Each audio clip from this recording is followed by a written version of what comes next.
Shall we get this show on the road? I have stuff to do today, I'm afraid. Yeah, absolutely. Let's get this down. So, as I understand it, Alex, you wanted to have some conversations on the way back to Lakeside, correct? The conversation with Ordnance would have to take place late at night, as a restless Umbra can't sleep. Okay. But a conversation with Zranarak. Zranarak. Yep. Knick-knack, paddywhack. Yep. So. Okay. Well, if we're doing it chronologically, do we want to start off with that then?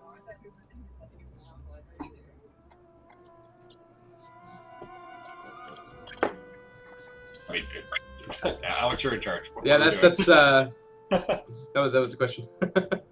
Oh, me? Yeah, I mean, are you? Do you have something that you want to do on that? Or well, I would have on the journey, like after fighting the skeleton minotaur and their friends. Yeah. And buds. Umbra would have taken the purple orb and basically just been staring at it for most of the journey back. Okay.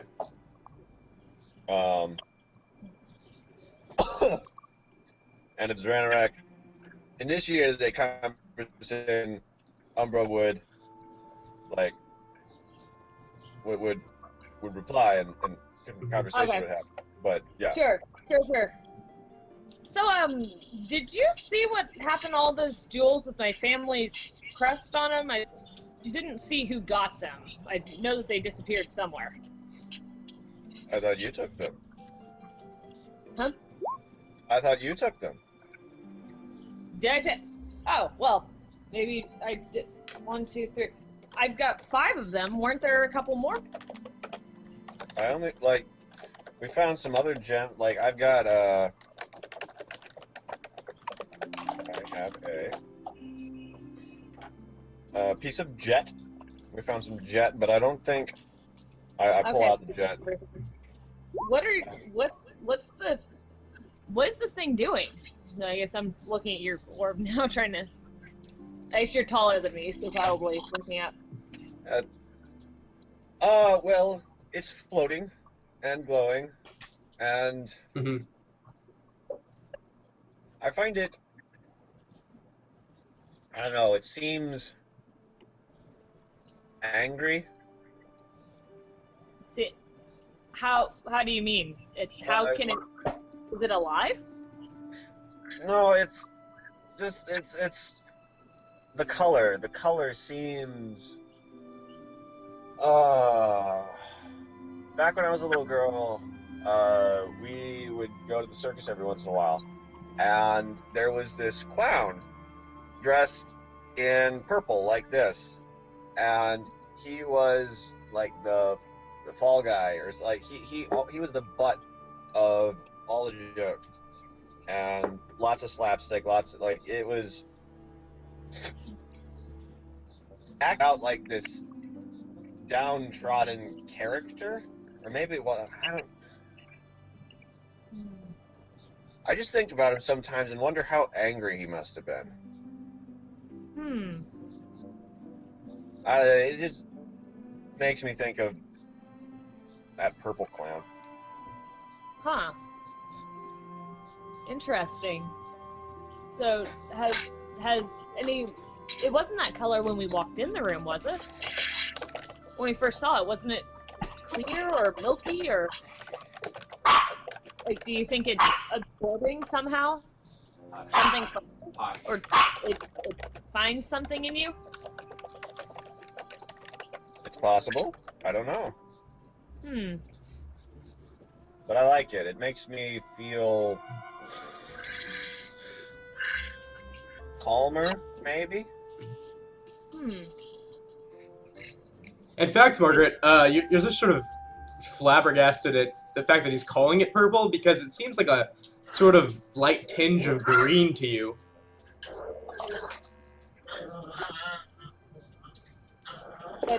Okay, so it looks pampering to me that. Dog noises. I'm not hearing dog noises. I'm not hearing any. Yeah. I'm just hearing a dog going. "Rah, That is the background noise of my life. rah." Come here. Come here. You're so funny. Come here. It's gonna be a minute. Keep going. Ass, come here. Come here. the, I'm crawl- gonna break him to shut up. Let's Sure. do this. I'll be right the back. crawling chaos is doing its thing. It's no big deal.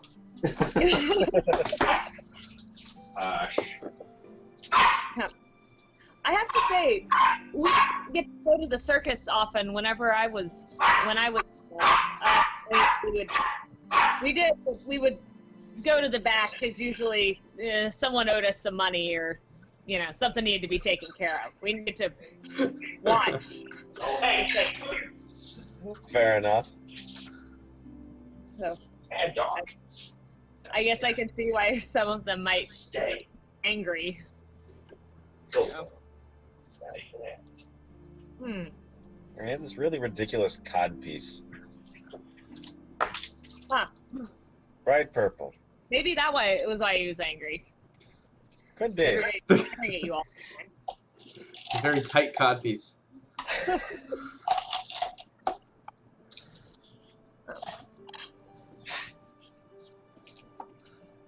No.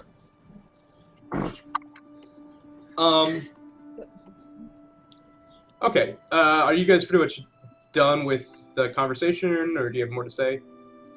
I don't want to cut you off. I think that's. That seems like an organic end to that conversation. After that, it might just Just devolve to me flirting and/or propositioning Z. So we can call it there. and just chuckling about cod pieces for a while. Cod pieces. Homestuck references. I don't care about that at all. That's fine. I can't imagine that would go anywhere good as talking and then propositioning a bearded lady. Like that might go real sour real quick unless you're Man, we're just like a traveling fucking circus, we are. It's great. We've got the tattooed woman, we've got the bearded lady, and the robot, so there you go. That's all you need. circus. Carnival. Right. And the bear shrimp. Then the bishop. We have them too. Can I go up to Ordnance and ask him about his? Oh God, am I frozen? Yes. Yep. Okay. Well, you guys are all frozen too for me. It's a wonderful frozen face, though. It is. It's Oh, actually. thanks. Yeah, I was like, it looks like I'm scratching my forehead, maybe. Yep. Maybe? Oh, okay, good. So, yay. You're back now. Okay, yay. Oh, now we can't hear you at all. And that's when she Talking disappears. grass. See if lasers do Margaret, that. you're cutting in and out. I can't. Yeah, you sorry, cut I it in and can't out. Could you repeat what you just said? I'm not just being a smart ass.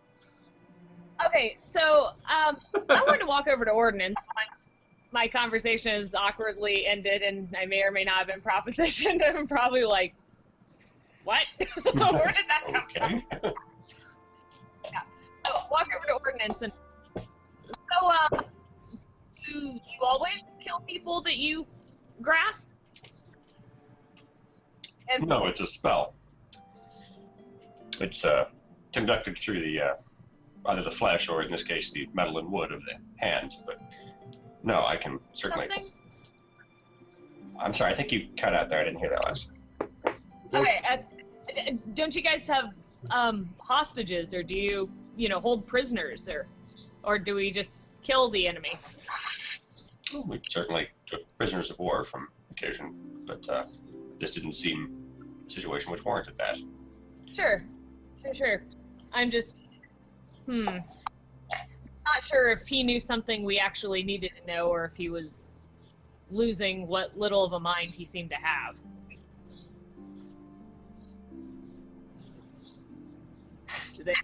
Ordnance pauses for a moment and says, I did not expect that there would be much in the way of good information to be gained from someone in such a deranged mental state. And he had clearly shown that he was, well, was aiming to kill all of us, and so I acted quickly. Makes sense. Makes sense. It must be nice to be able to read people that easily, but that, I don't know, to be able to see through them. I don't think I can see through people any more easily than most. Just years of training on the battlefield, I suppose. Did you see any action in the war? No, we run a different kind of, I'm more used to being in the business of keeping people alive for questioning, because they usually have some kind of information, either ratting someone else out or ratting themselves out. Very well. I'm afraid I have no experience in that field. We turned people over to others for interrogation. Frankly, I didn't take very many prisoners myself. I was usually on the further back from the front lines than that. I was, well, as you may have guessed from my designation, I served as heavy ordnance. Sure. There's a reason that I go for kneecaps instead of their faces, you know? Well, we all seem to be wounded to a greater or lesser extent, and I suppose I can attempt to take more prisoners in the future, although I don't know where we would keep them. We don't seem to have a facility. Just have to see if we need them, and then we can dispose of them, as you've seen we can do. Well, that is... See, once they become prisoners, it's something else to kill them then. This is true. This violates most of the rules of war, which I understand we're not in a war at the moment, but that is... True. Well, I suppose I am... It pauses for a moment. I suppose I am ethically opposed to the killing of unarmed prisoners. Yes, I suppose that is how you say that. Ethics don't come into this. This is just business. You don't have time to start worrying about ethics with it. It makes things complicated. Life is complicated. Indeed. That's usually when people come to us. Given to understand that even claiming to have a lack of ethics is itself a form of ethic. You'll forgive me, my philosophy is somewhat rudimentary. It's fine. Book philosophy becomes very different than practiced philosophy, I find. In my line of work, the two are one and the same. Magic, electricity arcs around his hand, and he says, We were taught book learning not because it was particularly of importance to have artillery pieces that could debate, but rather because the study of magic is itself the study not only of conducting magical forces, but the study of how those magical forces have been understood over time. It's necessarily involved the study of other related disciplines. So in my experience, book learning and what you might call, I don't know, street learning or field learning are much more connected than many realize. This is not to suggest that I need to understand it, have a deep understanding of, Kyrian metaphysics in order to simply move through the world, but it might be surprising how much of that comes into play. That's true. I guess it then becomes what values take precedence over others.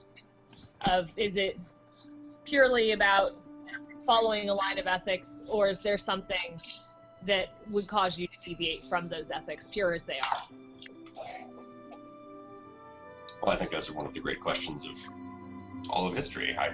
I certainly can't answer that. I guess we're all trying to answer that as we go through our days. That seems to be true, yes.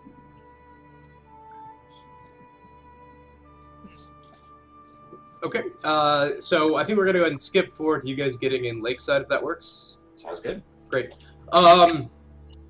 In that case, since Umbra, you weren't involved in that, let's pick up at you. Is it within the realm of possibility that you would wind up at the tavern?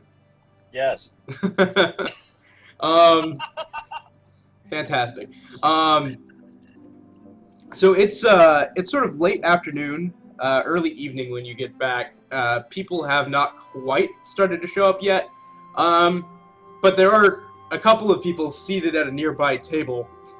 Sort of an odd couple of a small, shifty-eyed halfling and a pretty massive half-orc woman, who are both seated and drinking as if they have a mighty thirst. I can understand that. I'm throwing their portraits out over here. Oh, that's cool. Neat. Portraits. Love a good portrait. Mm-hmm. And you guys are on that page. Good. Okay. So yeah, the two of them are seated nearby. They're the only other people in the tavern right now. And the halfling is speaking very, very quietly to the half-orc, who is a little bit drunk, but nodding blearily eyed at him as he speaks. And then, of course, behind the bar is the same owner. You'd met him before, I think, Garland. He's a Brailish guy. Okay. Mm-hmm. And a dwarf is out back, like working on stuff in the cellar. But that's the only 4 people in the tavern right now. Zomith, the half-orc, looks up as you enter, though, and sort of stares at you. Alright. I head up to the bar Mm-hmm. and wish to purchase... I'd like to buy a bottle of whiskey. What is that noise? That was me laughing, but my dogs are at it again. Oh. Yeah, they got it at this point. Oh, so that's what the growling is. I couldn't tell if it was somebody like speaking but muffled or whether it was a dog.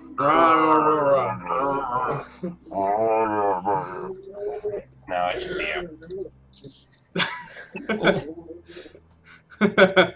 A voice spoke, muffled through the darkness. We are with them crawling chaos. Yeah. Thanks. Blue and Wind Waker. Yeah. Great dragon on top of the... It's just Theo. I don't know. Whenever they wrestle, he just makes that noise constantly. Hilarious. I'm sorry, what was that, Alex? I apologize. I completely lost my train of thought. I want to buy a bottle of whiskey. If that's alright. Garland, his eyebrows raised and says, "Oh, have a productive day then, did we?" And he reaches back and pulls out, is it going to be the, like, mid-range whiskey that you're aiming for? Yeah, probably. Okay. So yeah, he reaches down and pulls out, decent bottle of whiskey. It's Carnathi fare, probably out of a turn. Mm-hmm. How much? The whole bottle's going to be about 5 gold pieces. Well, 5 gold's a lot. Never mind. It'll be a single gold piece. Holy shit. It's yeah. It's not quite that expensive. Single gold piece for the whiskey. Fancy stuff. Yeah. Like it's good. It's just not like the sort of stuff you would kill someone for. 1 gold, 2, 1 gold. and It's just gonna keep happening, guys. Yeah. You just gotta get over it. Yeah. I hand him 9 silver and 10 copper. Mm-hmm. You said you handed that in addition to the gold? What? Was that in addition to the gold? No. Because 9 silver and 10 copper is 1 Oh, gold. okay. So you're handing over that. Gotcha. I follow. Yep. Yes, he will take that. That is fine. He hands you the bottle of whiskey then. He says, "Enjoy. Hope to. And if you need Thank anything you. else, just let me know." The half-orc is now looking sort of longingly in your direction. Hey! I take my bottle, I grab a chair, drag it over to their table, sit backwards, and plop the bottle on the table. Stanor stops mid-sentence and looks over at you, sort of double take, and then just, firmly looks over at Zomith. Zomith, however, is quite glad to see you. She pats an arm, pats her hand on your stub of an arm, and says, "Hello there, lady. Are you planning on sharing that?" Sharing is caring. She grins, tusks gleaming, and slides both mugs over to you. Stanor will want some too. My name is Zomith. How are you? I am well. I kind of awkwardly brace the bottle with my stump and yank the top out. You are, sinewy for a person, human. You a caravan guard? That what you doing here? Say again? You guard caravans? Are you a mercenary? What do you do? That's how I paid my way here. I'm really just living life a day at a time. I'm a hedonist. I find that lifestyle suits me. Living life on the razor's edge. Life is short. Why not spend it doing things you enjoy? I couldn't agree more. That's what I keep on telling Stanor over here. He's a local. As for me, I got dropped off by a previous group coming through the frontier, and I'm just waiting for somebody else to take me back these days. Stanor nods curtly and says, "Thank you for the whiskey." No problem. Stanor was just telling me about some odd things happening at the wagon works, weren't you, Stanor? And Stanor blinks. Yes, I was. But it's nothing serious. Just people acting odd, A few of the people in town come in and out of a secret door. That's not normal, is it? Oh, okay. Okay. Okay.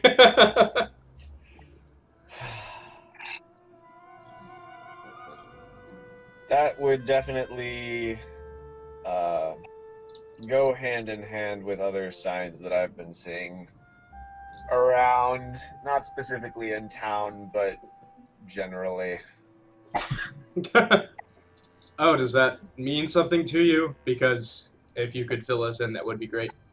Well, see, my parents were cultists. Zomith nods knowingly. Yeah, I've been there. And sneaking about and acting weird in secret doors. Maybe they're planning a surprise birthday party, but, maybe they're cultists. I kind of assumed they were criminals, but... I mean, I guess cultists don't have to be bad, do they? It's kind of a word with a negative connotation, isn't it?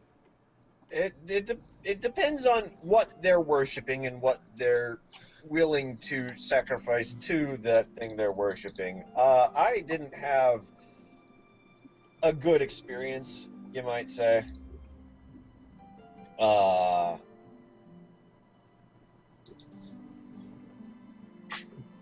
Yeah. Well, Wilver, he's the guy that owns the wagon shop, isn't that Wilver? He's pretty powerful and pretty rich. I probably shouldn't be talking too much more about this. Tell you what, I didn't tell you anything, and thank you again for the whiskey. I'll be seeing you around. And he stands up, and Zomith says, "Oh, bye, Stanor!" Take care. So you said a cult. You think it's one of those, Kyber people groups? It's possible. I mean, there's all sorts of different cults. The one... So, you know that grave, not nearby, like that tomb or whatever, that you guys thought was haunted, that, you know, is... Like, it has a ghost guardian, but he won't mess with you as long as you don't mess with the tomb. Ooh, a ghost. Right, you're not local. Never mind. Well, I mean, like, it's still relevant, but you wouldn't be as familiar. We went to this tomb because people were all like, "Ooh, it's haunted," and there was indeed a ghost there, and he was like, "Don't mess with my stuff, and everything will be cool." But he told us that some people had tried to mess with his stuff, and the stuff, like, I don't know what's in the tomb, but, like, there's, like, some prints, some...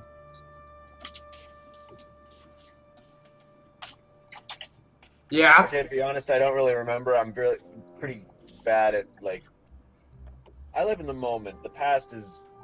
There was a prince in the inscription, and it had this whole culty sort of flavor to it, which is by far my least favorite flavor. And then we went south. I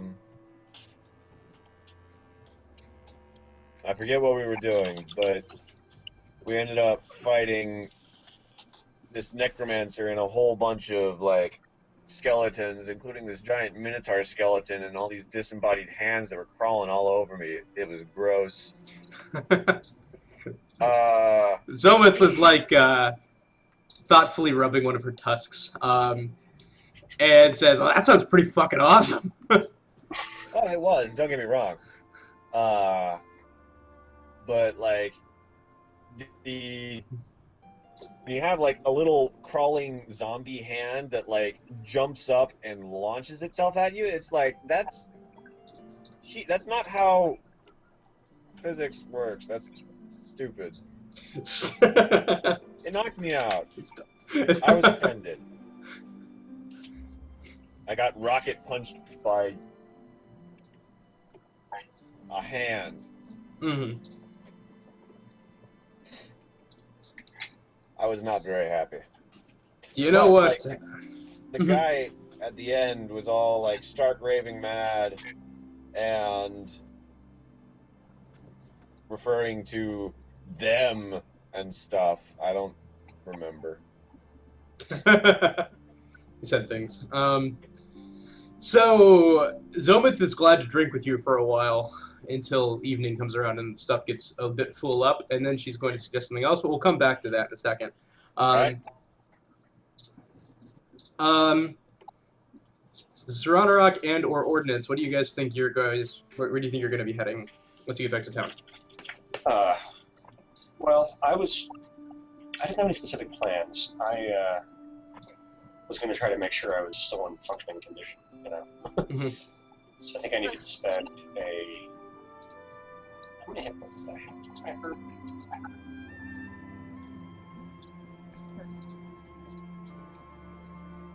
No, I already spent a repair kit. Is that right? Yes. So I think I was just going to go, I mean, barring anything happening to me, I was just going to go to my part of the tavern and, you know, sit down and bounce like I've been doing. Okay. You've been doing that at the inn, right? No, that's what I meant, not the tavern. Yeah. Yes. Okay, so yeah, you just settle into your section of the inn and just sort of hang around. It's a lot less busy than the tavern is this evening. Let me think. Sure. I'll be, you know, going back over my spells for the next morning and making sure that, you know, my new scale mail is working. I guess unless it's early enough, I guess I'd try to sell some stuff at the smithy or the Gjalkers, but that's not, I don't have anything particularly interesting there other than I go and sell some of my things. Sweet. So a couple of hours into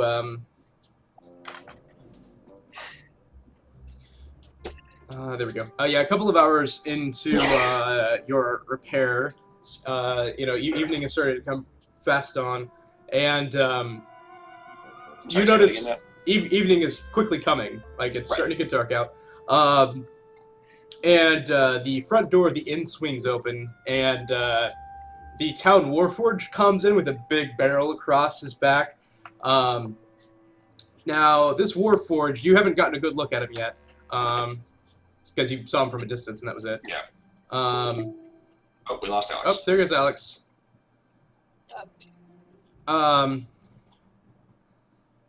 He has some significant battle damage to his face, or damage of some sort, such that, like, the right side of his eye, it looks like it's been dug into and clawed out, basically. Like, he's got a lot of scratching around this part, and there's no right eye there. He does, now that you have an even better look at him, appear to be just a standard Karnathi infantry model. There wasn't a lot of Karnathi Warforged. They mostly relied on undead. But they had some. And he is bringing in this big barrel of pickled stuff. Sort of looks over in your direction, takes a moment, processing, and then continues over to the bar and slams the barrel down onto the inn counter where Kaylessa is waiting. And they have a small curt conversation. He's just basically doing a delivery, and she, hands over 10 silver to him. And he starts heading out, is looking over in your direction once, heading towards the door. Do you say anything to him? How... Does it look like I could fix his eye? Like an Arcana check to see... not like from here with it five of my fingers, but like, does it look like that's reparable damage, or does it look like that's just horrible shape? It's... I mean, you could potentially repair it, given the right materials, but the stuff that goes into a Warforged die is a lot more complex than most of the other parts of a Warforged, unsurprisingly. Yeah, so you probably don't have those materials on hand. You could procure them. Artificers. But I'm not going to just do that. That would be a bit weird. So I guess I'll sort of nod in its direction. Don't really know as I would engage it in conversation. Probably not, unless something else happens. The fact that we fought on opposite sides of the war, Warforged often get pretty attached to their sides of the war. And so I don't know as I would start talking to it. Okay. So it heads towards the door and it heads out, large and clunking. It's a very heavy model, it appears. A little bit later in the evening, a group of people begin to gather in the side of the inn. Give me a quick intelligence check. I mean, it's not going to be all that difficult, really, for you, I think, but... Just a flat intelligence check? Yeah, just a flat intelligence check. That was my intelligence. There we go.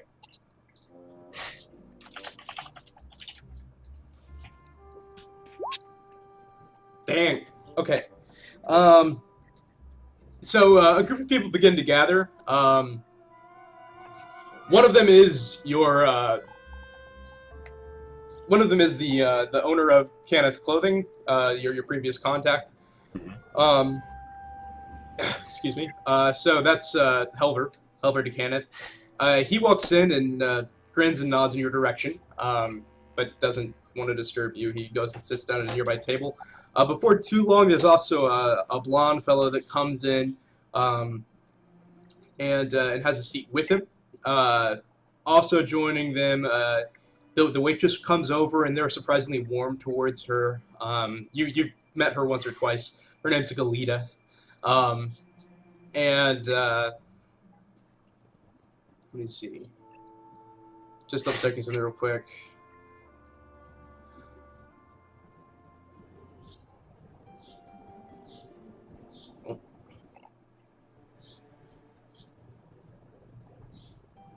Yeah, that's it. So those people begin to chat, and there's a couple of very small clues from Galita and from the other guy that you sort of pick up colors that they're wearing, their general demeanor, and a slight accent that you're picking up off of the guy. You're pretty sure that all of them are sirens. And they are... the waitress comes and sits down with them, and they all begin to talk. And sort of reminisce, you can tell from a distance. What are they reminiscing about? So you can hear a bit, but they're talking about the Siren Capital. Sounds like the waitress has never been there, but Helver de Cannith is speaking warmly of it. He clearly misses it a lot, and the other guy is chiming in now and then, they're just remembering basically what it is to be a siren. They're sort of the locals from the country, and yep. So they're basically trying to keep all of that alive. Helver occasionally does look over in your direction, with a smile on his face, but other than that, they don't want to necessarily... He doesn't want to intrude at all, so... Well, I suppose if he keeps doing it, I would sort of walk over there at some point, and probably loom somewhat awkwardly over the table. So the blonde looks up with some surprise. The waitress nods at you, and Helver says, "Oh, everybody, this is Ordnance. As you can see from his markings, he fought for the country in the war. You can pull up a chair if you'd like, Ordnance." Of course. I'll grab a chair and sit down. Still occasionally looking around the room since I'm still sort of supposed to be bouncing. I mean, it's sort of an informal arrangement I have with the thing, I think, but still, sure. If somebody starts something, I'll be over there. Sorry, I couldn't help but notice that you were speaking about old Kyrie, and, well, I suppose I was from there as well. Of course, this is Helver. We were just, well, this is sort of our attempt to maintain the old siren appreciation, maintain our way of life up here in Karnath. The people don't have the same degree of novelty. I don't seek it as desperately as we did. It feels strange sometimes. Do you find that people treat you very differently once they know where you're from? They can, of course. I mean, none of us are local to this place. The blonde man nods. He says, "So, by the way, my name is Eric Oberthinder. I run the storage here in Lakeside. So if you ever have need of it, I'm sure we could arrange something." Of course. Thank you. I'm currently traveling with a group, and we do occasionally procure items that we might wish to store. It's on the south side of town, is it not? That's correct, yes. Both Erigo and I grew up in Montreal, the capital. Both of us were away on business whenever the morning happened. Galita here, well, I was still at Sire when it happened, but at least on the northern edge of it, we fled the growing mists.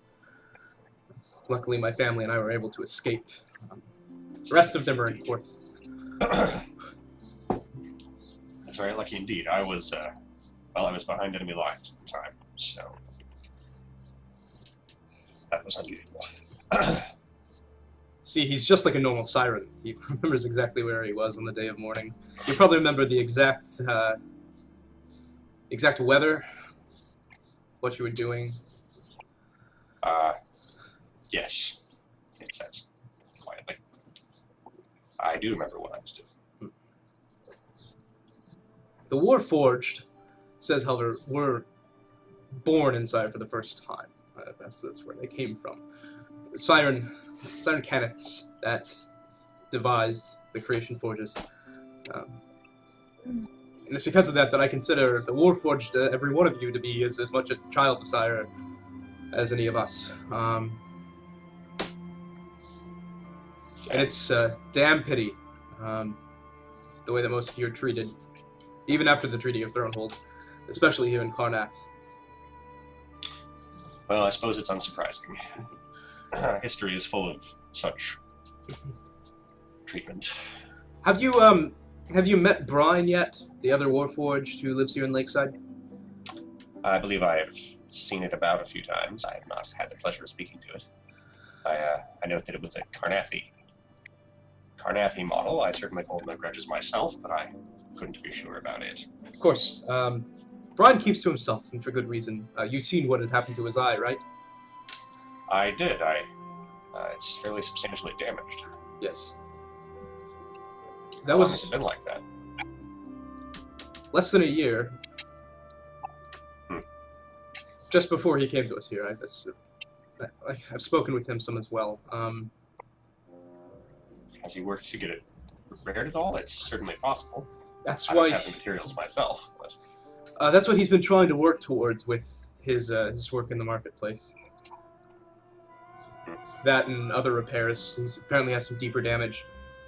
But do you know, the eye, the rest of it, that wasn't the war for him. He was actually created just near the end of the war, never saw combat. That was other Karnathi. His markings, the fact that he was made for Karnath did not matter. It wouldn't have mattered if he had fought. What mattered was that he was a reminder, apparently, of the war. And even with the Treaty of Thronehold making that sort of stuff illegal, technically, didn't stop them.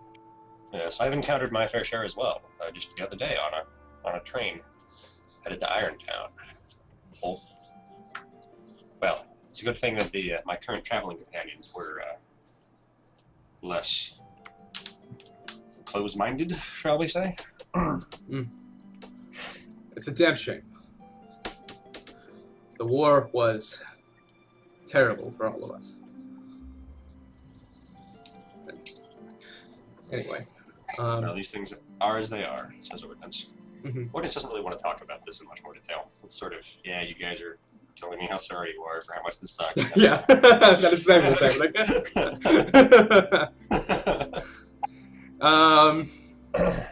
But other than that, they sit with you for a while and continue to talk a bit about old Siren things.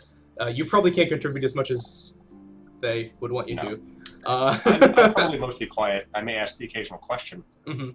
Things that I've read about or had seen in the distance and wanted to know more about up close. But unless pressed, I probably don't put a lot of reminiscences myself. My experience of the place was different from theirs. Sure, absolutely. And so they're talking about how beautiful and wonderful and adventurous the Siren people and the Siren culture was. How they were willing to take risks of life that other people never could have. They speak very, very highly of it, of course. Probably partially through nostalgia.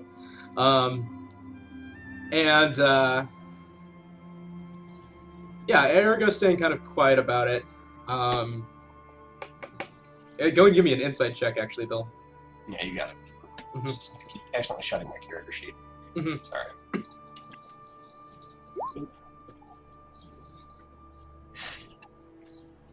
Oh, okay, so I said 17, great. Really paying attention, I guess. I don't know. Yeah, yes, it's clear that something is keeping Erigo's attention elsewhere. It's something that's really apparently bothering him. He's just remaining very, very quiet and distracted. I'm unlikely to press on that, but I will. Absolutely. No. Mm-hmm. But they sit there for about an hour and a half and then go their separate ways. I'll go back to my table in the corner and continue to work on the repairs I'm making for with my new scale mail as raw material. Mm-hmm. Meanwhile, Zranarak. Yep. What do you think you're going to be getting up to? You said it's late afternoon when we're getting back, or early evening? Yeah, it's sort of early evening, basically. Mm-hmm. Okay.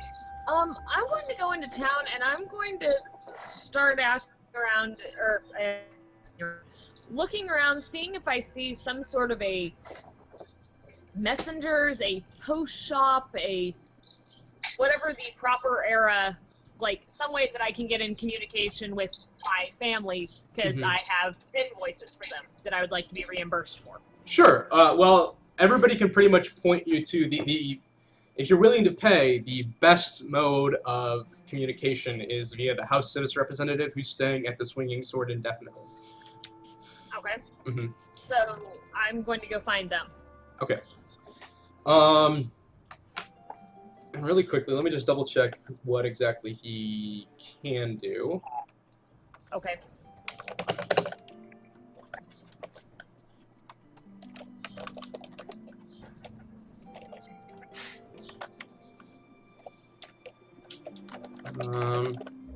But anyway, I'll be checking that in a second. So yeah, you come into the Swinging Sword. You see Ordnance sitting over to the side repairing himself. And right now, there's only 2 people there. Immediately, there is the barkeep, or she doesn't actually serve alcohol. The innkeeper rather, Kaylessa, who's a big Karnathi woman with a pretty muscular physique, and there's also a half-elf seated at seated near there. He has his own glass of water that he's drinking at the moment. And other than that, it's empty right now. Okay. And the person who I'm looking for is a half-elf or is not a half-elf? The person you're looking for is a gnome. House Civis are gnomes. Okay. I'm going to, I guess, go up to the bar and sit a seat away from this half-elf. Mm-hmm. I just nod and acknowledge them, and I'm going to order whatever the house ale is. Okay. Yeah, they don't have nearly as wide of a selection as the actual tavern does. But Kaylissa can get you something. She, pulls out some ale, hands it over to you, and says, "So, I've been hearing around town that a lot of you went to Zranarak, is that correct?" It is. What did you find there? Well, we found someone who didn't intend to be disturbed. And so we let them be. We took care of someone who was causing trouble. We did not let them be. Oh, could you tell me a bit more, please? Because it's my own personal opinion that whatever, there's a lot of bad things that have been happening lately. And I believe that they were all tied to Zranarak. I had a suspicion that it was radiating some sort of evil.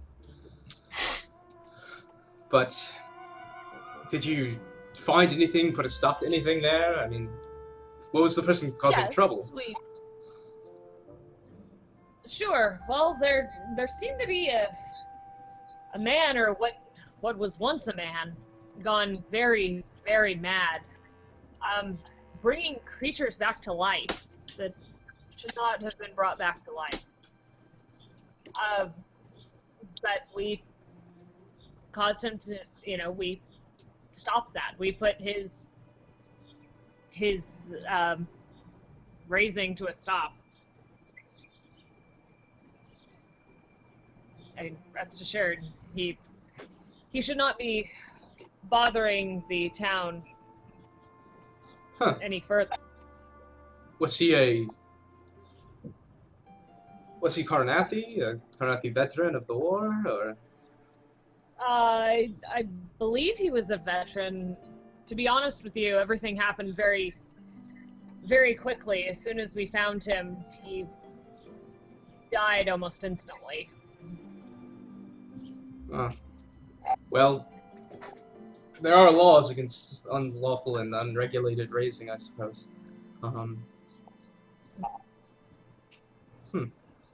Hopefully that will fix things. Certainly hope so. Certainly. Interesting. The half-elf leans over to you and nods in your direction and says, I'm glad to hear that somebody's taking care of all of this business around here. I've been traveling between the frontier towns, and there is certainly much evil in these hills. My name is... Oh, where is his name? There he is. I am Brother Yarden, priest of Dol-Ra. Brother. What sorts of evil lurks in these parts? I take it it's not just our undead friends. No. It goes much farther than that. And it's not just here in Lakeside, of course, where the trouble's happening. To the north in Terra Motalar, things are strange. I'm sorry, to the west, rather. Everybody there has a sort of suspicion, deep-seated suspicion of anybody not from Terra Motalar itself. They're very unwelcoming, even to a traveling priest. Did everything just freeze up? Sorry, you cut out. Oh, sorry. Basically, he's just saying people in Terra Motalar are acting extremely suspicious. There have been raiders on the lakes, down the river to Sarin. As I understand it, they've even hit, they've been causing trouble for the people of Warforged. And as I understand, there's been a recent turmoil out near Marseille, over near the Stone Bridge, disappearing caravans, that sort of thing. All in all, trouble seems to have struck everyone. And I take it there hasn't always been this much trouble in town. Has this been just since the war? I mean, since the war, there's been bandits, there's been other threats in the hills, but nothing as worrisome as all this. Alright, is it not just fallout from the war? The wars create many terrors and strike fear to the hearts of many for Certainly. years to come. And I do understand that. I certainly do, but this seems to be a deeper sickness, a blight that has struck the land. I'm not usually one to give credence to curses or anything like that, but I would tell you that I'd be lying if the thought of a curse here didn't make some sense to me. Is there anyone who would seek to do ill will of that nature? I mean, wars come and go. Surely nothing, you don't suspect anything of your enemies. Well, hopefully the treaties are holding. Hopefully nobody's attacking Karnath. We don't need another war this soon. But again, there was no war like the last war either. Not for us. So it could be some sort of spreading influence of the mourning. It could be. I mean, we don't know what the stretch of that event might have, even as distant as here, but I don't know. Kaylessa had a decent theory, I think, but if Lance Rock has been investigated and taken care of, hopefully that will start to fix things around here at least. If not, well, it's going to take a bit more investigation, I imagine. I'm planning on staying in the frontier indefinitely, though, so if I find anything else, I'll be sure to share it with you and the rest of your people. I appreciate that. We'll do what we can if there's something that can be done. Excellent. Oh wait, was there one more thing that we knew? Let me just check.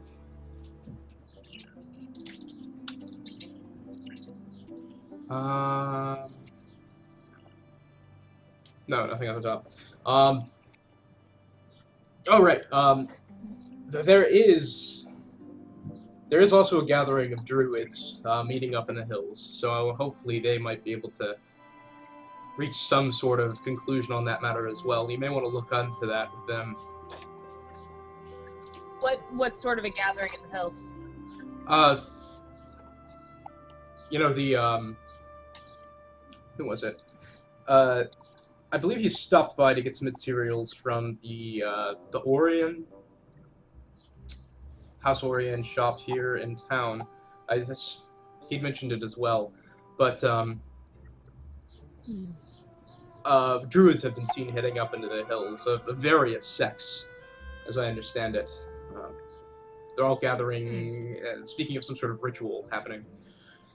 Not something that you and your brothers are involved with. Well, no, and Brothers and sisters, your brothers. I certainly work on my own out here. I don't have much support. No, nothing attached to the Sovereign Host. Absolutely not. Okay, interesting.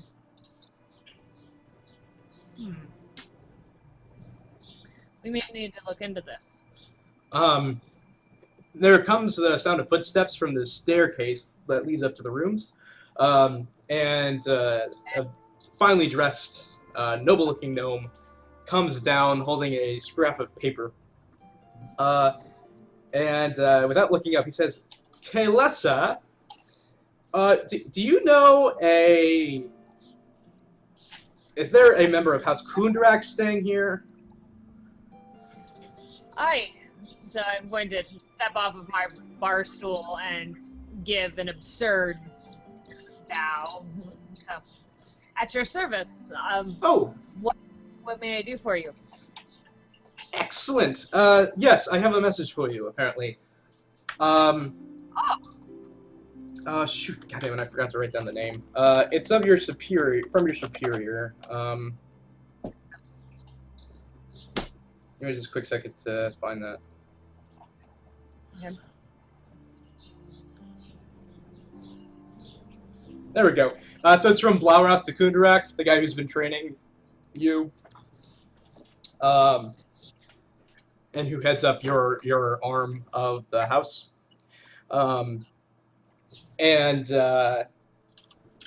he just hands it over to you. It reads that there was a delegation of House Kundarak members doing a sort of combination advertising and collection gig up here in the frontier. Basically, a delegation that was making the rounds, collecting banking, information, securing items, things like that, offering chances to establish awards for safe houses, things like that. And there was a couple of other members of Dragonark houses with them as well. And they have not checked in. They were supposed to be in Lakeside about a week ago. And they've apparently just disappeared. So you have instructions to ensure their safety and find all of them. Okay, do I have given last locations and known contacts in the area? No, you're instructed to ask around about it.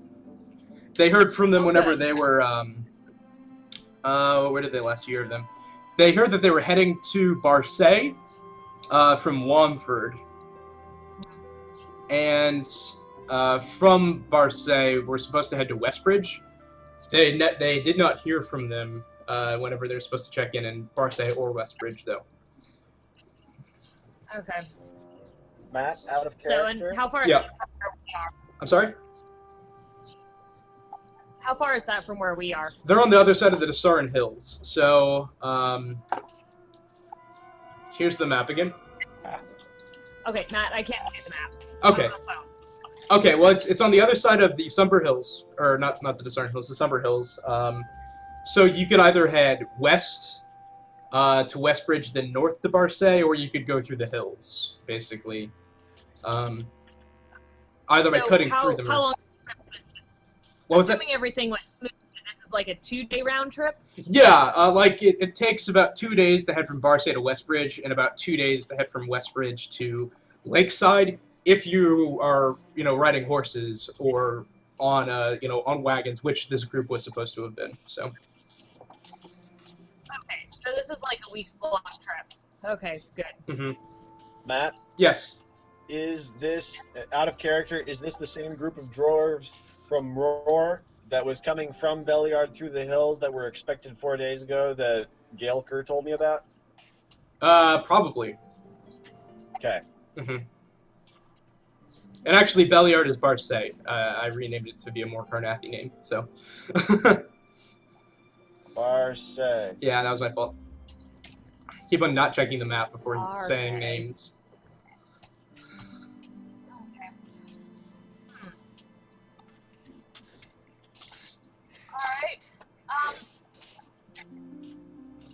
Alright. Did this gnome introduce himself? Like, or he just walked up and was like, "Hey, I have a message for you." No, he was just delivering it. He smiles and says, I assume that's helpful. Hello? What? He said, I assume that's helpful. What? Was it an important message?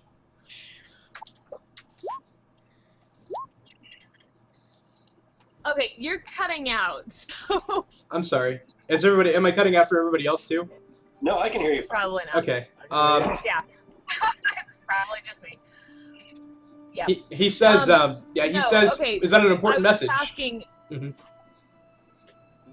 cutting out on us again, Margaret.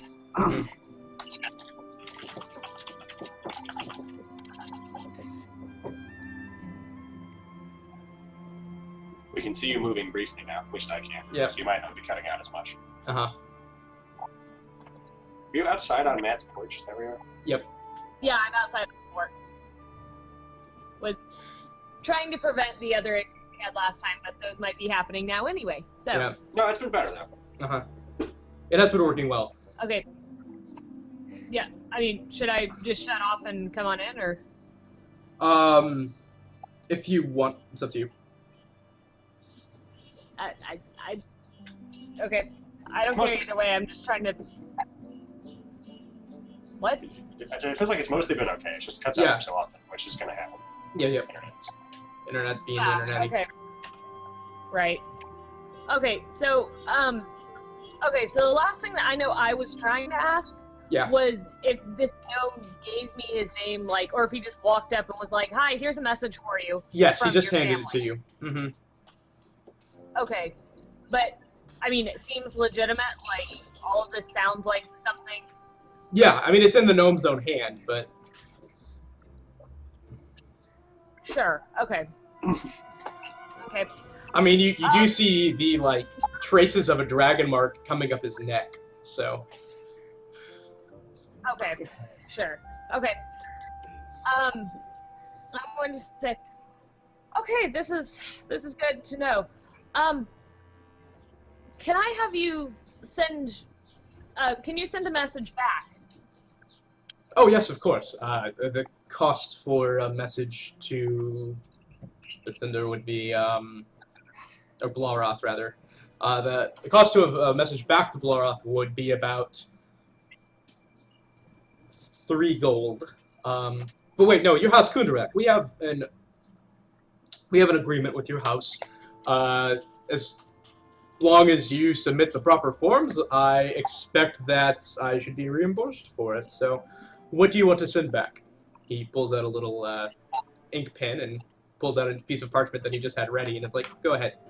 Yep. Okay. I'm going to pull out of my bag my red embossed, oh my gosh, whatever I said before, family expenses book. Mm-hmm. I'm going to flip it over to where it's marked. So it's probably about 2 pages of description about what happened on the train and a description of the jewels that we found as best as I can explain what they look like. Okay. So, sitting and like, I need you to send, so flip through the pages that I need to be sending this message along. Sure. So.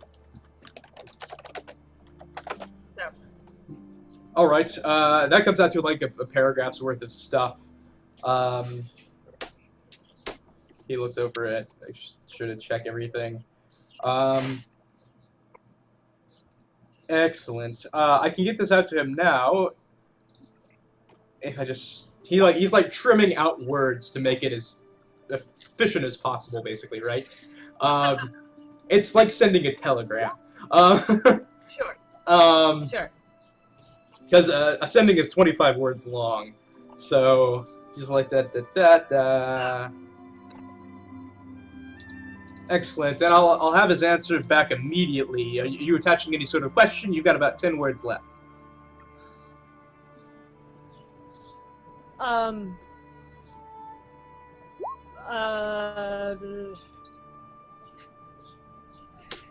don't believe so. I guess also make a note that I'm getting on the his last request to find our missing Ken. Oh, you're just letting him know that you received that, you said? Pardon?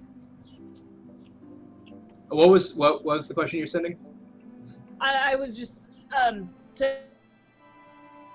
You just cut out. You there, Margaret? No, I guess. What? You cut out through that. What was that? I just said, I guess I'm not asking anything. I'm telling him, yes, I'm getting on finding our kinfolk. Sure. And in regards to the gyms, though, do you want to know anything specific about them, or just let them know that? Oh yeah. Regarding the gyms, if they're something of worth that the family wants back, or if there's something that I can sell here. Very well. He sends it back through to them. And waits a moment.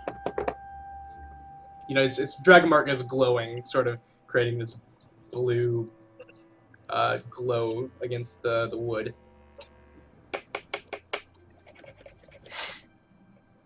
He flips over the sheet and begins to write it out. The response comes back. Excellent regarding family.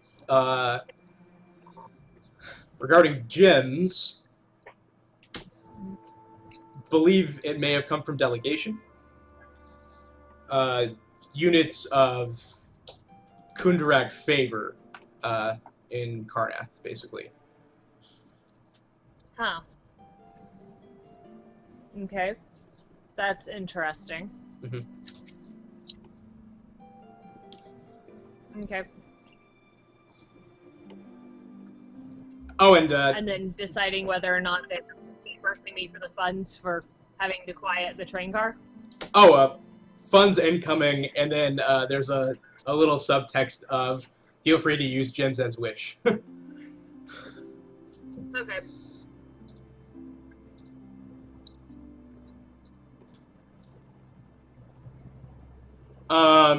Yeah, that's the whole message. There you go. Okay. He slides it on over to you. Yep. Very good. He looks All right. over at Beother, Yarden, and Kilessa. It says, in the future, if you'd prefer to send and take messages in my private room, that would be fine. Of course. Where might I find you? Oh, I'm in room 3. You could feel free to just come up and knock. I'm there most of the time. Okay. I thank you. Of course. Always nice to see a lady of means and manners. And he heads back up the stairs and waves. Okay. So somebody else had also heard about a missing. Well, I guess. If Ordnance is sitting in the corner, then I guess I'm first going to pay the innkeeper who I bought an ale from. Nod to the priest, the brother, whoever I was the half elf I was talking to. Mm-hmm. And I'm going to go over to where Ordnance is sitting and repairing himself, it sounds like. Okay. Okay. I presume this is after my conversation with the various decanists and all that. Sure. Yeah. Yeah, it's sort of Excellent. late evening now. Yeah.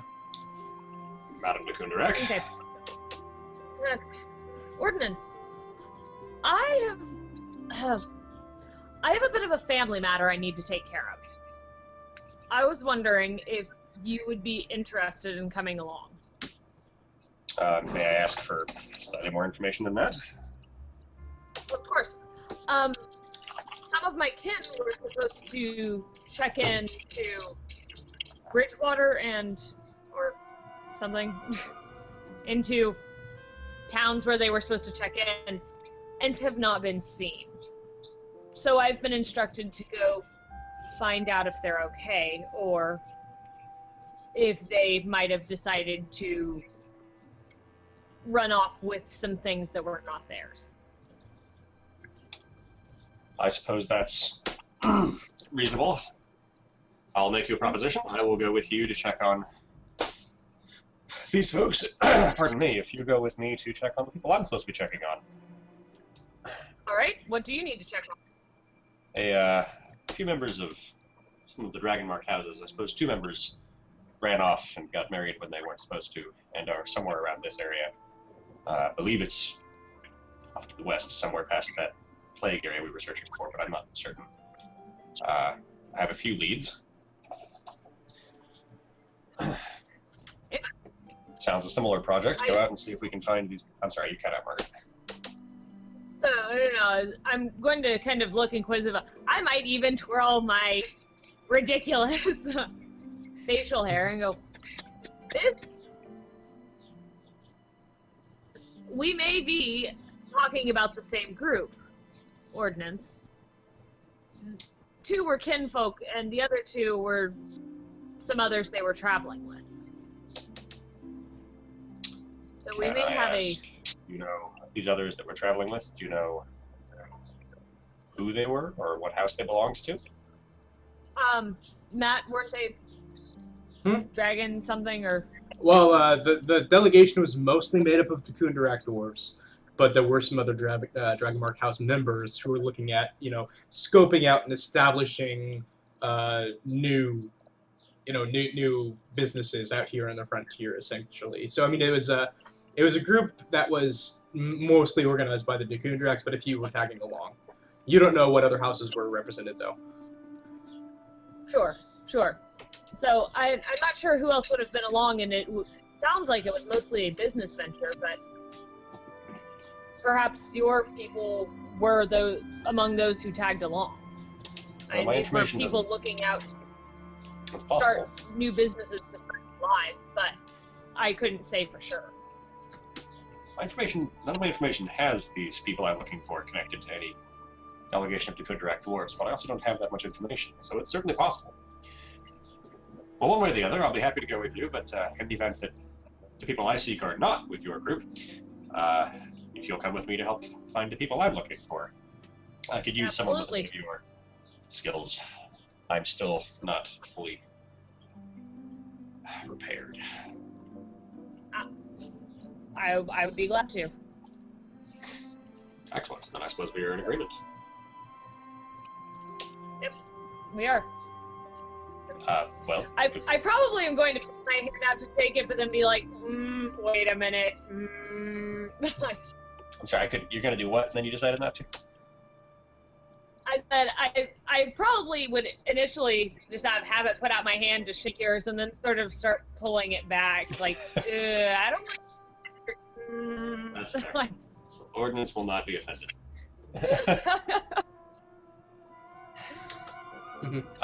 Yeah, I don't have anything else to say unless you do. Okay. In that case, we're going to come back over to Umbra. Not Umber. I am the Umbra. Coming back to Umbra, Zomith, says, as things start to get a little bit busy, she says, things are getting a little bit crowded for my taste. You look pretty good in a fight, right? Yeah. I know a couple of guys who are a bit fun to tussle with.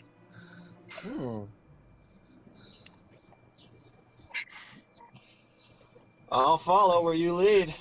I'll grab the rest of the whiskey, and yeah, we'll have a good time. So things have gotten dark by now, and she leads to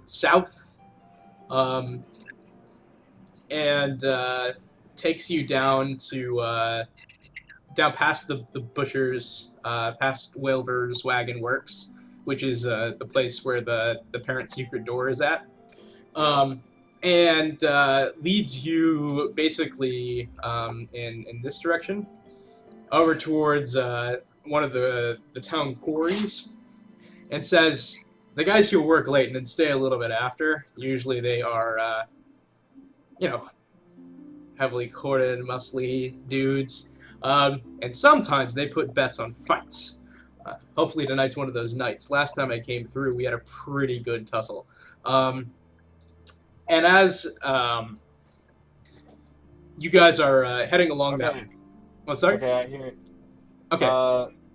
Like, a couple of guys sometimes stay late. Mm-hmm. Yeah, the big buff quarry workers, they sometimes have, like, ring fights, basically. You know, fighting for coin, that sort of thing. Yeah.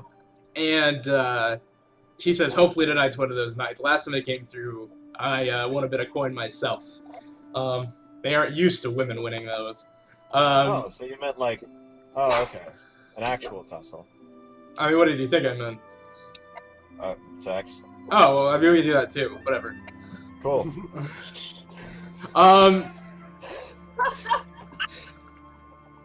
And she's leading towards the quarry, but you hear some shouts coming from the quarry, and you see a couple of men running your way down the path from the quarry. Okay. Mm-hmm. They say, they sort of like stop in their tracks, skid in the gravel, small clouds of dust emerging from them. There's about 6 of them, all pretty big guys, and they said, you don't want to be going to the quarry this late at night. What's up? Somebody's watching us. One of the weird guys with the masks, and it shows up occasionally. He gives me the creeps. He's just like watching us. I wouldn't say us going near there. What sort of masks? Oh, and I'm sorry. She would have led you north, actually. This is up at Maliko's Stoneworks. My bad. Not Dornan. That's the one where the next morning there's that sinkhole or whatever? The sinkhole is more right here. But it's close to the sinkhole, yeah. Okay. And, so they've come, running out, and, I'm sorry, what was the question, Alex? Sorry. What mask? What guy? What do you mean? There's this guy with this weird, like, pointy mask. We only really ever see him in silhouette. But he's been watching us the past couple nights. It's really creepy. So a bunch of big, beefy dudes are scared of a creepy guy in a mask. Well, yeah. One of us went to go, you know, see what was up with him, and he fell down back into the quarry. Okay, that's understandable. We didn't see what happened, but he hasn't woken up yet. Oh. Well, sounds like someone needs a lesson taught. You in? I say to Zomith. A woman comes out of the nearby building and says, she's sort of pot-bellied, appears to be Siren by the accent, says, "Are you loves not working again? We are behind on productivity. You're supposed to work through to 11 o'clock p.m. so that we can get everything that we need done ready before another caravan comes through." And they said, whoa. Look, I'm real sorry, Miss Maliko, but not while that guy's working, or no, not while that guy's looking on. We'll put in extra productivity tomorrow morning, I guess. We'll work a bit harder then, but not right now. And she says, there's nobody there. You guys are just seeing things. And they begin to argue. Anyway, so that's happening. Zomith says, do you want to go check it out? Hell yeah. And the two of you run over into the quarry, and go ahead and give me a perception check.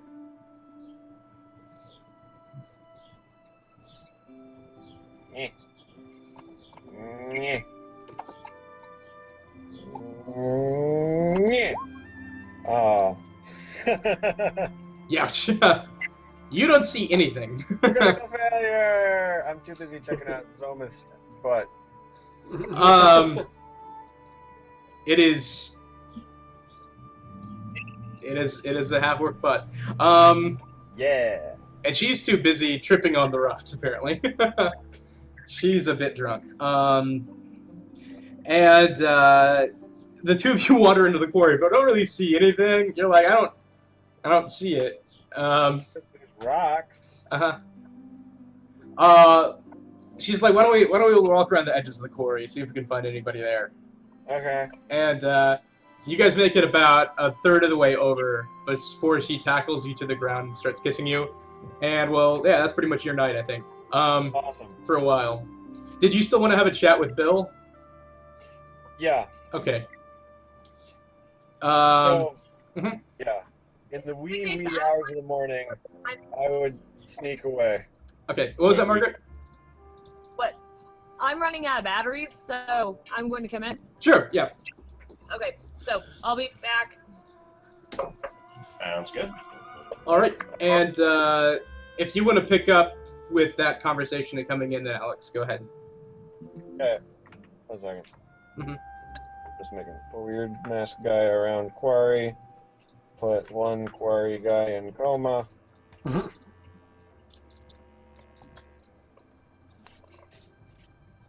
Cool. Okay, so Right.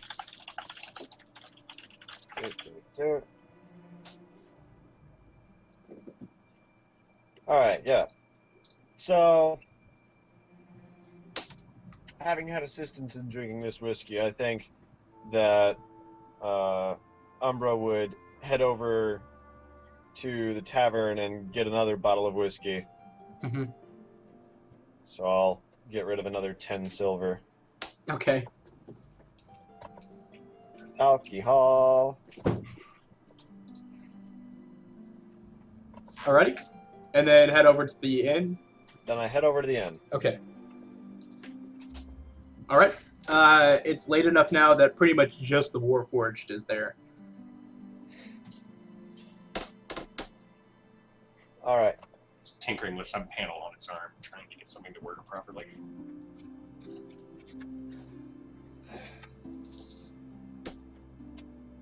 Hey, Artie. Hello, Umbra. How are you this evening? time? Couldn't sleep. Too much noise. I'm sorry to hear that. It is. Nah. I do believe there are some rooms available upstairs. It should be quieter here. No, not noise. Noise. Internal. Do you suffer from tinnitus? From what? Tinnitus, I understand it's a ringing of the ears. No, I've got a lot on my mind, and I don't usually like thinking, and so that's why I brought the alcohol. I understand that helps with not thinking, yes. Yeah.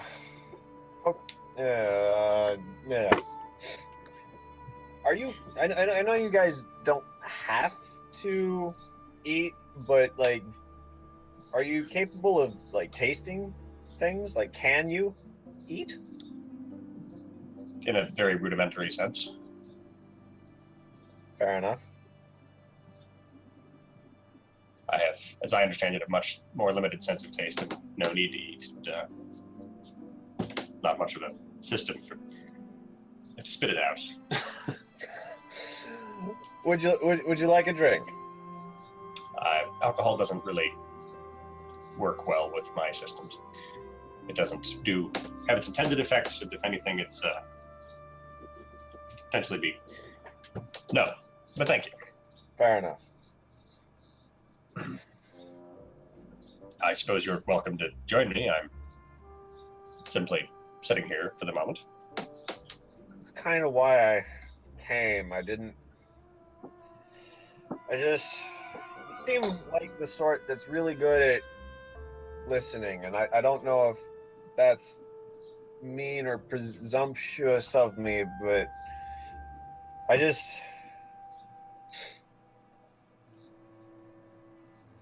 freaking out, and I'm not sure why.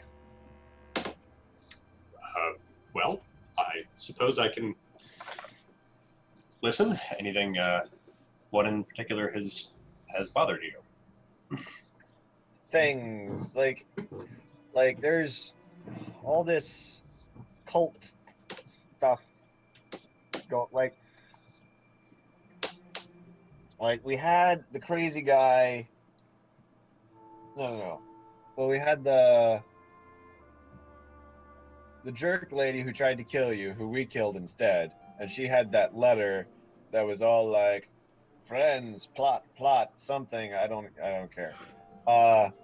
And then there was the dudes trying to get into the tomb with the ghost, and then there was the crazy guy in the plague area that wasn't the plague. And then a guy told me that some townspeople have been acting suspiciously, that there's a secret door over by the wagon works, and it's all just got these, like, it feels like there's a cult. Like, it's like, I've been in a cult, and it feels like that, and it's wigging me out. It's making me remember things I'd really rather not. I'm certainly sorry to hear that. You say it,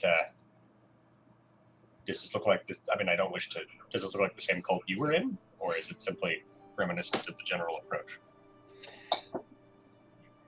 Well, I haven't seen anything explicitly linking it to Kyber, so I wouldn't, like, I can't tell for certain what sort of cult, but it definitely feels like there's something culty going on. Like at the tomb that the ghost was protecting, where it had the inscription about, like, the prince that was buried there, and there were the two guys that were trying to get in, and I don't know, like, that's not the sort of thing that usually just individuals go after. Grave robbing is a time-honored tradition in most of Ebeerron. It's not entirely surprising, particularly the chaos surrounding a few years after the war, that we'd see more people willing to engage in such disreputable activity. Admittedly, the people in the secret door in the wagon works that you're claiming, that's a bit more, well, unusual. I don't know. Is this why you are often impaired to not think about what happened to you in the past? I mean, I like to live in the moment, because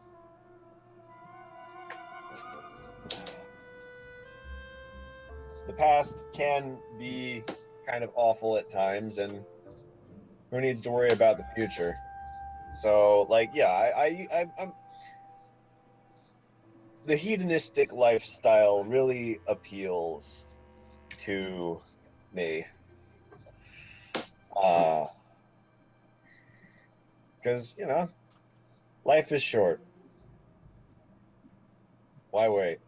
Spend it doing things you like doing.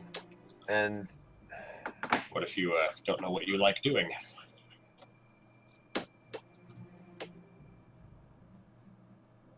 Experimentation, I suppose. I don't know.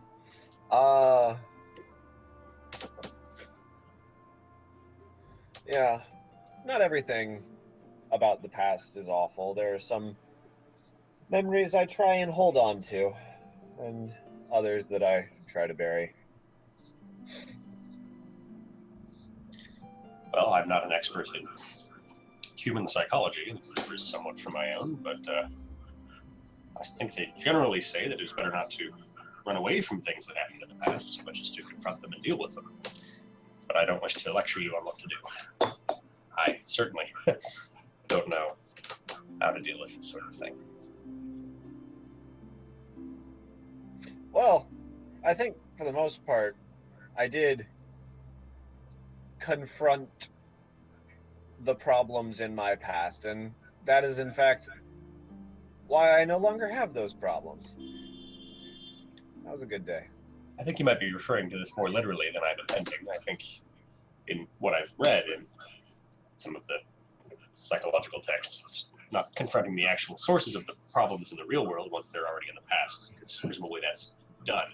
It's rather confronting your feelings about them and the resulting symptoms rather than the underlying causes, which presumably have been dealt with. If not, then I suppose that's a separate issue.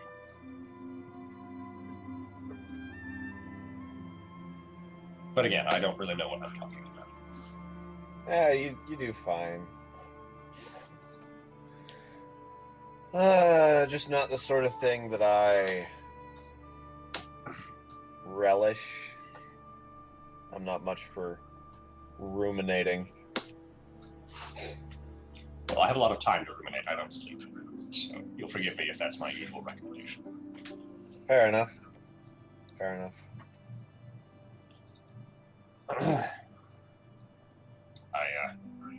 Ordnance looks very awkward for a moment. If it makes you feel any better, I'm often unsure what I ought to be doing next. Certain purposelessness, I suppose. Do you ever feel any, like, I mean, like, not necessarily hunger per se in like the strictly, oh, I need to eat something sense, but like, do you have any appetites, things that you want satisfied? Have you ever had an itch? Not exactly. Warforged physiology has its share of quirks. I can experience minor, what you would call them, glitches. I suppose it's a similar sort of feeling. My individual parts can get slightly gummed up and fail to function as I'd like, but I don't suppose I have, as we know, appetites, I suppose. I don't have that same biological need for various things, but I have desires. I have things I want to do, I think. I can't speak to how they differ from yours. I've never been a human. True. Sometimes I try and imagine what it would be like to not be hungry. And it's just, like, I can't even imagine. Well, sometimes I wonder what it's like to not know exactly to the moment how long you can work before you need to rest, or to not know exactly your physical limits. I have no questions about what I can and cannot do, and most biological creatures seem to not be sure where their limits are. I don't sleep as such, but I do need to spend a certain amount of time every day. I suppose you could call it resting. I know exactly to diminish when I will become impaired. We all have things we don't understand about the others. I think you're really interesting, Artie. Thanks. I'm sorry, I'm kind of a mess at the best of times. You seem to do all right. I'm sorry for your sorry for the unpleasant memories that are being brought up. They'll drown. Zranarak and I are going to be heading out of town sometime soon. You'd be welcome to join us, I'm sure. Not permanently, but for a few excursions. Oh yeah. Wherever there's excitement. Well, hopefully there won't be very much of that, but there might be getting away from the town, at least. I did hear Gaelker said that there were some dwarves that should have been here, like, almost a week ago? Yes, I've heard about that as well. Ah. Okay. We might be looking into that as well. I am a little worried. I try not to worry, but I'm a little concerned about that grave with the ghost.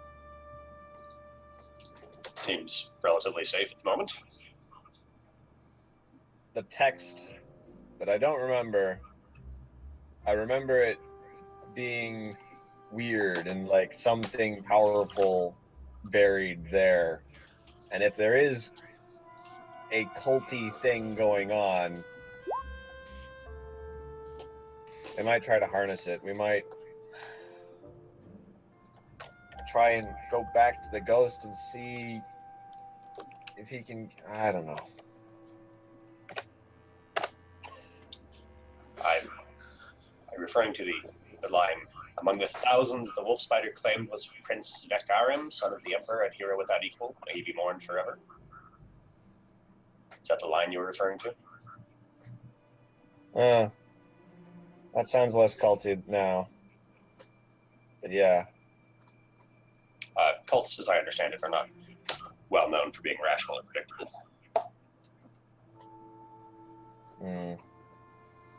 If it concerns you, I'm sure we can investigate further, but I'm hesitant to, I'm hesitant to disturb the sanctity of the tomb. That seems to be poor form. Yeah, don't want to make the ghosty mad. That's also generally considered to be in bad taste, I suppose, to rifle through the long-resting dead. I don't fully understand myself. Yeah. Your attitudes towards your dead are varied and curious. Well, I think I'm gonna keep drinking until I pass out. So, thank you. Good night. Very well. You'd be safe, I suppose. With that, Ordnance goes back. Once she's left, Ordnance goes back into, resting mode. Mm-hmm. All right, and in the morning, you guys are all getting geared up and ready to head out, and that's whenever the sinkhole opens. Yep. And that's where we'll pick up next session. Cool.